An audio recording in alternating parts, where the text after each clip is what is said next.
Network, 1976. A timeless satire on media, madness, and modernity. Chapter 1.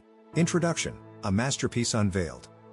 Sidney Lumet's 1976 cinematic masterpiece, Network, remains as relevant today as it was nearly 5 decades ago, a testament to its acutely observed script, stellar direction, and phenomenal acting. Paddy Chayefsky's screenplay, considered one of the greatest of all time, weaves a compelling narrative that dissects the sensationalism of television news and the commodification of human suffering.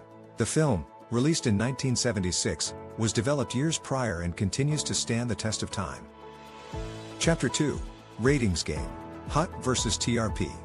The film's exploration of viewership metrics, specifically UT ratings, homes using television, provides a fascinating contrast to today's TRPs, television rating points. While both aim to quantify audience engagement, Network highlights a time when the nuances of household television usage were paramount, a precursor to the granular, data-driven world of modern media analytics. The film's prescience in understanding the relentless pursuit of ratings, regardless of ethical implications, is strikingly prophetic. For instance, the news division of CBS was facing a significant deficit, losing $30 million annually, which put the director's position at risk. The network even considered changing the news division from an independent entity to one accountable to the network, giving higher-ups more power. Chapter 3. The Mad Prophet and the Public's Frenzy. At the heart of Network is the tragic figure of Howard Beale, brilliantly portrayed by Peter Finch. Initially a veteran anchorman facing declining ratings and impending termination, Beale undergoes a public unraveling, transforming into a mad prophet of the airwaves.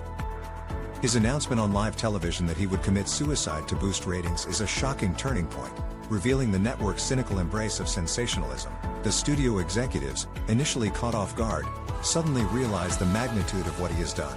The film masterfully demonstrates how Beale's mental breakdown, far from being a deterrent, becomes an enthralling spectacle for the audience. A chilling reflection of human nature's morbid fascination with tragedy as a form of entertainment. As Beale descends further into madness, his rants about the injustices of the world resonate deeply with a disillusioned public, turning him into an accidental sensation. His iconic line, "I'm mad as hell and I'm not going to take it anymore," became a widespread cry, with people screaming it on the streets, reaching a 70-80 share. Max Schumacher, Beale's friend and producer, observes the frenzy with a weary sigh, a silent acknowledgement of the world burning, seemingly for the sake of avoiding boredom, as people with a conscience roll their eyes and walk away from the berserk crowd. Chapter 4. The Profound Truth and Its Aftermath. A pivotal turning point occurs when Beale meets Mr. Jensen, the top brass of CCA, who enlightens him with the profound truth that there are no countries, West Arabs or third world countries, there are just dollars, and then there are corporations who are circulating the dollars amongst them. There's only AT&T and Exxon Mobil and Aramco and all these companies that exist basically. This revelation, stripping away the illusion of nations and ideologies to expose the raw power of global corporations and currency, mirrors Beale's earlier spiritual awakenings and his desperate cries of "Why me?" when he felt a voice talking to him. The existential weight of this truth is almost too much for Beale, yet he is compelled to share it with his audience, leading to a presumed drop in ratings because he is telling the people to somber down and understand that as an individual they don't exist, they only exist as a consuming entity, not the freedom that America had promised itself. Chapter 5. Relationships, Maturity versus Dogmatism. The film also offers a poignant contrast in relationships. Schumacher's mature handling of his affair with Diana Christensen and his subsequent conversation with his wife exemplify a rare level of adult communication amidst the chaos. Despite the infidelity, his wife's dignified reaction and their ability to hug and embrace respectfully, even as he moves into a hotel.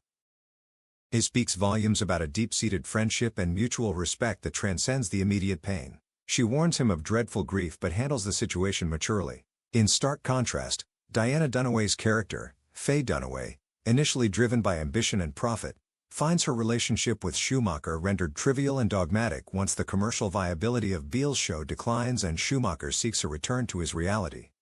Her inability to grasp the concept of a real person outside the confines of television ratings highlights her profound detachment from genuine human connection, only thinking of how her work life could benefit from their relationship. Chapter 6. The Uncomfortable Truth and Enduring Legacy. Network doesn't just satirize, it critiques the very fabric of media and its influence on society. The executives quickly recognize the financial potential of Beale's breakdown, leading to an unprecedented surge in ratings and revenue, with Faye Dunaway's character realizing they are raising their share of everyday television ratings and could make $130,000 a minute. The film's uncomfortable truth lies in its portrayal of how raw, unfiltered human emotion, even anguish, can be packaged and sold for profit.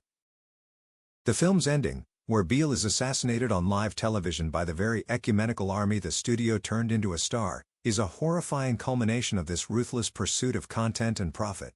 Ultimately, Network is a cautionary tale, a work of art that continues to resonate because it dares to show the dark side of media manipulation and the public's complicity in it.